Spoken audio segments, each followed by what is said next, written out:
So here's the same truck after the water pump has been changed. You can hear a huge difference in quality.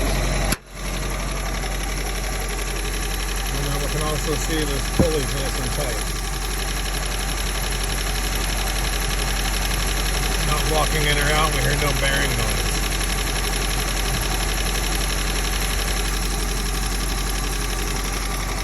So that is what it should sound like with the new pump.